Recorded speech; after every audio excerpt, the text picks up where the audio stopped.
السلام عليكم ورحمة الله وبركاته. بسم الله الرحمن الرحيم. إن الحمد لله نحمده ونستعينه ونستغفره ونعوذ بالله من شرور أنفسنا وسيئات أعمالنا. من يهده الله فلا مضل له ومن يضلل فلا هادي له، وأشهد أن لا إله إلا الله وحده لا شريك له، وأشهد أن محمدا عبده ورسوله. اللهم صل وسلم وبارك على نبينا محمد وعلى آله وصحبه ومن تبعه إلى يوم الدين. أما بعد. القرآن الكريم, the word of Allah subhanahu wa ta'ala.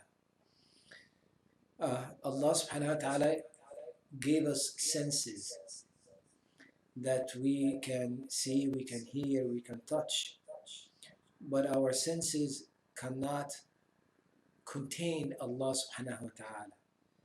ليس كمثله شيء وهو السميع البصير. There is nothing like Allah, and He's all hearing and all seeing. So we understand, but we cannot contain Allah subhanahu wa ta'ala with our senses. لا تدركه الأبصار. Vision will not contain Him. وهو يدرك الأبصار. And He can contain visions. So Allah subhanahu wa ta'ala contain us, meaning aware of us, sees us, His attributes all around us.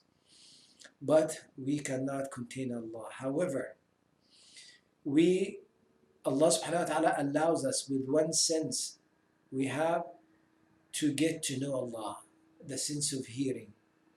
So we can hear the word of Allah recited. That is the sense that we have, that Allah subhanahu wa ta'ala allows us through it and understanding it, getting to know Allah subhanahu wa ta'ala, and getting to know the reality, al-haq, of the existence. Our existence, the existence of everything.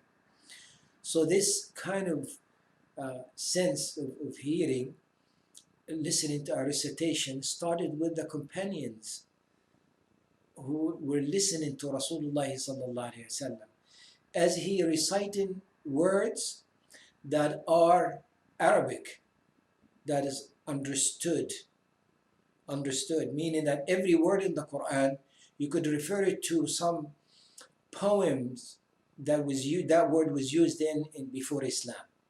Okay, meaning all of it.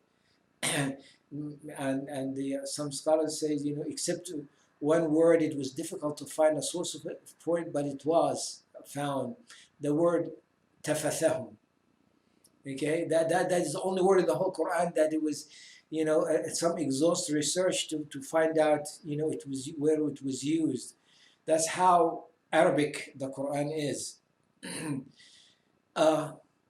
But something unique about the recitation, it was recited in a particular way, that Jibreel alayhi salam recited it to Rasulullah sallallahu alayhi wasallam. So the way the Quran was read, or the Arabic was read in the Quran, it was different than how the Arabs, read poems and so forth. So that uniqueness of the recitation is what makes the recitation of the Quran and the ijazah given from one to another very special.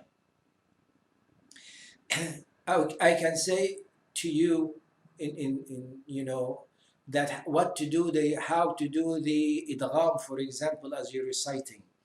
Meaning, like I tell you, idgham is when the nun is sakina, the nun with the sukun or tanween, followed by one of the letters of the word yarmilun, right? So if it follows by one of these letters, then when you need to join those two words together and take away the nun and pronounce the two words as one by giving a gunna, meaning two beats in between.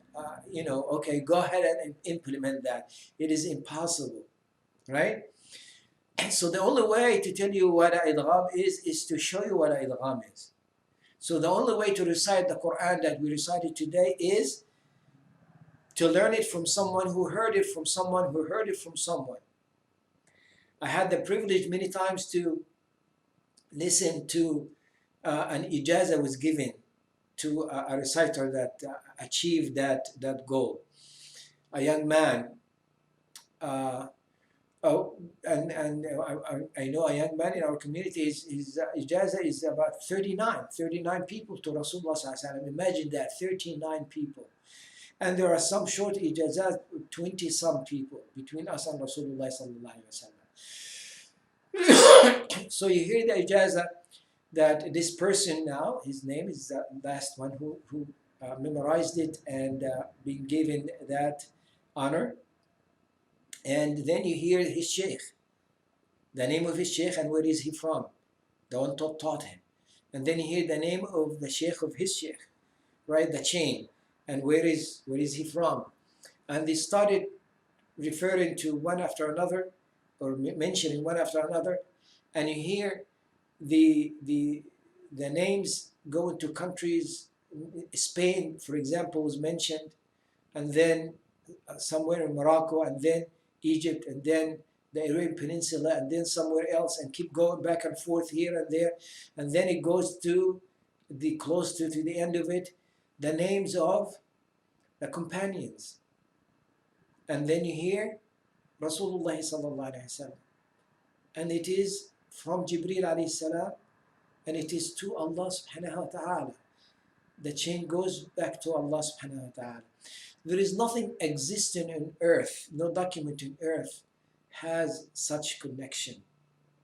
Okay, has that power of when you recite the way that Allah revealed it upon Jibril alayhi salam, and it reached us today, and it will remain until the day of judgment.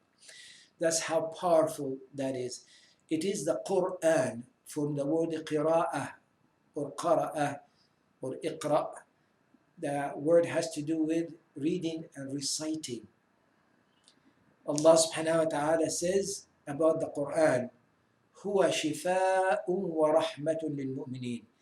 It is a shifa', a cure, wa rahmah, and a mercy for the believers. A shifa' when you are sick, a rahmah to prevent you from getting sick. The rahmah of Allah subhanahu wa ta'ala on us, prevent our heart from being sick. It is not the physical only, but it is the heart that has the understanding of La ilaha illallah Muhammadur Rasulullah.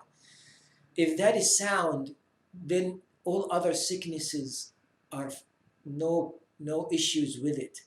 But when there is a heart that has some sickness that could prevent one from entering Jannah, it has to be purified, because only the heart that is salim, that is sound, will enter Jannah. So long that we have that rahmah and that mercy that's protecting our heart from diseases, and the urge that we have to be purified internally as well as externally, then we are affected by the Quran. Let us continue and read, continue and listen, continue to submit and surrender to Allah, to allow the Quran to enter our heart, whether you quite understand it or not. But yes, you can read it in your language to understand the concept, but it is the word of Allah. Everything in this universe is created. Everything around is created. But the Quran, that word is not a creation, it is the word of Allah. How powerful that is. Allow it to enter our heart. Allow it to enter our soul.